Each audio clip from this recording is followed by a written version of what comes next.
Hello everyone.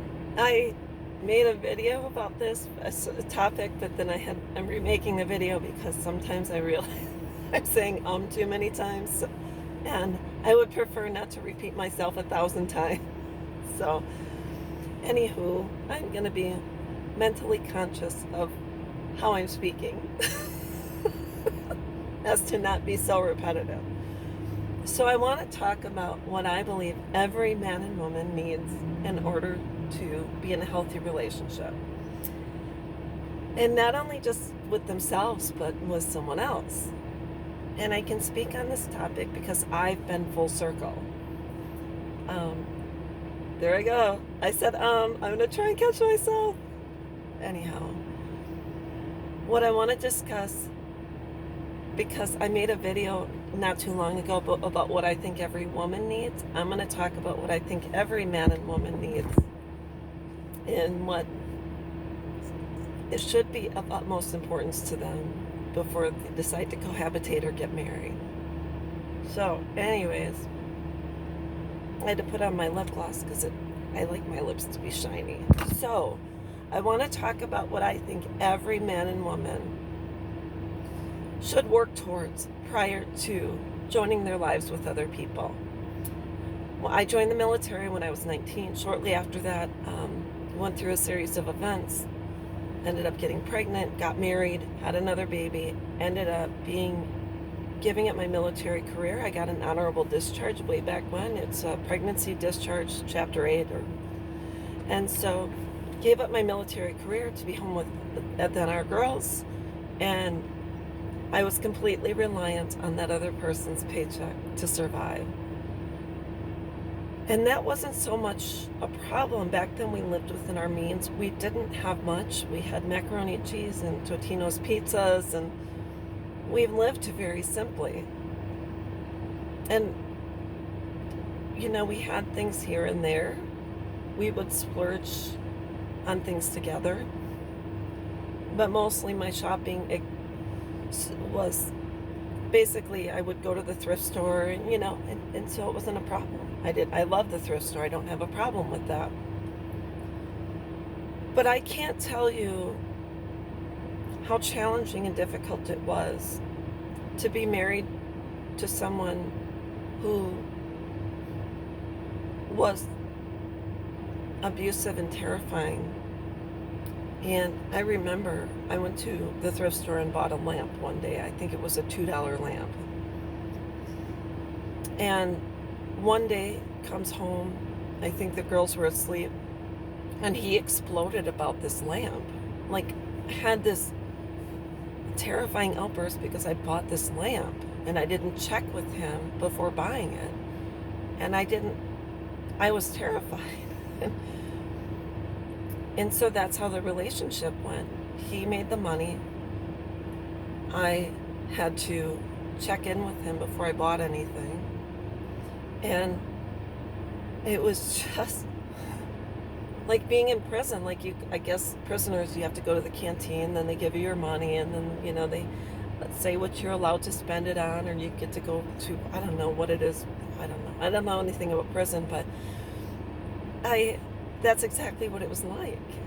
And it was worse because not only was I financially dependent on him, I also had no way to save money so that I could plan my escape or afford another apartment or fly home or drive home. We had one vehicle.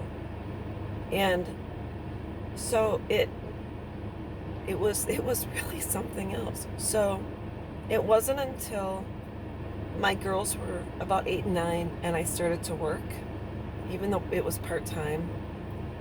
I started to work. I finally was able to think about making my move. And I did. I made a move on my part-time wage. And we had just bought a house, I think, the year prior. And so I thought, how am I going to afford this mortgage? The mortgage back then was pretty affordable. But I had to think about, how am I going to survive and keep the house and pay for it, or I'll have to move and find a 2-bedroom apartment, which is not a big deal. But I had to think about financial wise, what can I afford? So anyways, that's what I did. Got my divorce. I had nothing in the bank. We had nothing in the bank at that time. So there's a couple of things I did. Fortunately, we had really good credit, and I was able to get a credit card, and I think I was approved for a $4,000 balance, and I was able to do a cash advance and put that money into my account. I accrued that debt, of course, as even I accrued the debt in the divorce, most of it anyways, but that gave me a little bit of a cushion at least to pay pay the mortgage, call the mortgage company. Then eventually I had to refinance the house. So that's another thing you have to think about. So now that I've been there and I've done that, I want to give everyone some advice, because now I'm on the other end of the spectrum. I've been single for a long time, and although I am retired, I know for a fact that I am in a much different place, because financially I no longer live paycheck to paycheck, because I have been saving and I have been putting money away, and I have a nice little apartment. My apartment is, no lie, $545 a month. Plus I pay for electric. I love it. I can't. Why would I give it up? I love my apartment. It's affordable. It's a great place to live. It's a nice quiet area. It's a 1-bedroom, but absolutely love it. It's just mine. I have my own vehicle. My vehicle is paid off. I have my own space, my own time, etc. So my bit of advice for anyone is, it's important before you share your life with someone that you share your life with yourself. That means moving out or starting over, even if you have to give up all your material possessions. Let's say there was a fire and everything was wiped out and you had to start over. If you're able to emotionally let go of everything within your home, and you have to go rent an apartment, a small apartment, and you're by yourself, I'm telling you right now, there is no greater feeling having your own place in your own space and not living with someone who you're not cohesive with anymore. So that's the first thing, is I think every single person should have their own money, their own space, their own time, their own possessions, their own vehicle. I think you should have everything in your own name. To be financially reliant on only yourself and not anyone else. I can't tell you the sense of peace it is, even if you have $500 in savings, $1,000 in savings, $1,500 in savings. If you're driving down the street, you have an older car, you pop a tire, you know that you can afford to replace your tire. You know that you can be self-sufficient. I can't tell you the freedom there is in knowing that no one can take that from you. So that's really important. And if you meet someone that you want to coexist with, my rule is I would never give up my apartment to go live with someone else. Because if you go sign a lease with someone else, and I've seen this on Judge Judy a million times, and you move into a place that you can only afford with someone else, if they choose to leave at any time, you are screwed. So you leave an apartment, and let's say right now you're paying $600-700 a month, or $1,200 a month, which is something you can afford, and you find someone and you're in love and you go move in with them, and the rent is, now you guys agree we can afford, between the two of us, $2,000 a month for the rent. And let's just say it doesn't work out and your partner decides to up and move. Can you afford $2,000 a month? I wouldn't want to afford $2,000 a month. Why? No. Why would I do that? So therefore, I would never, number one, give up my own place. Number two, I would never allow anyone else to have access to my accounts. I would never. The only account that I would have joint would be an account for bills. So that's what I would do. I would never, ever, ever in a million years give up my own account and join it with someone else's. Whatever you have in savings should stay in your own account. Even if you have to have a joint account with, say you do a power of attorney as your sister or someone you trust, in case you were not able to act on your own behalf, you want to have someone else that you know, love, and trust that would take care of your money. You want to have, you don't want, I would never want to co-sign for anyone else when it comes to a car, etc. I just don't feel the need to do that. I don't ever want to be on the hook for someone else's financial responsibility.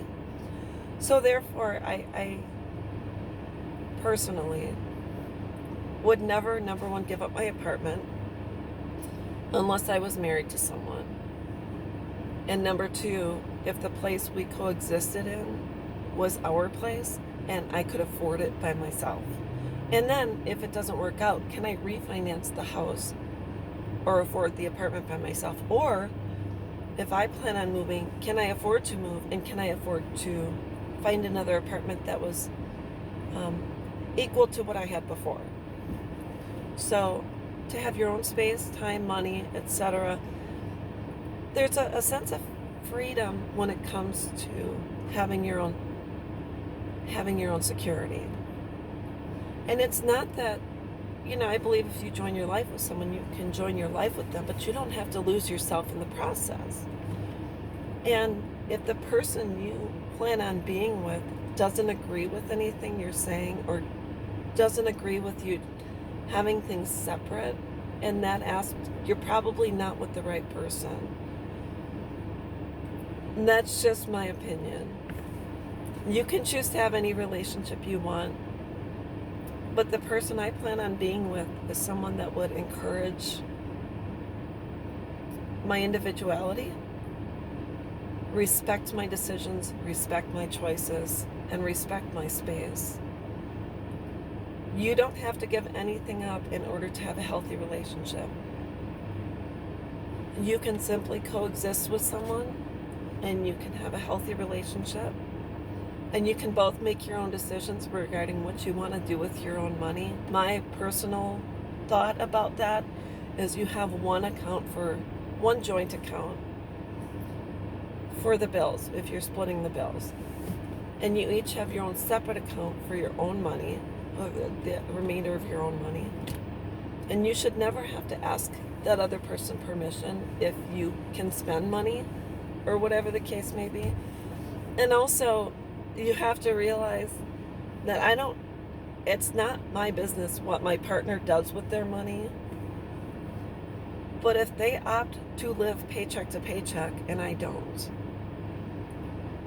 I will never be a cash cow for someone. I will never be a bank account for someone. If you spend all the remainder of your money, your paycheck,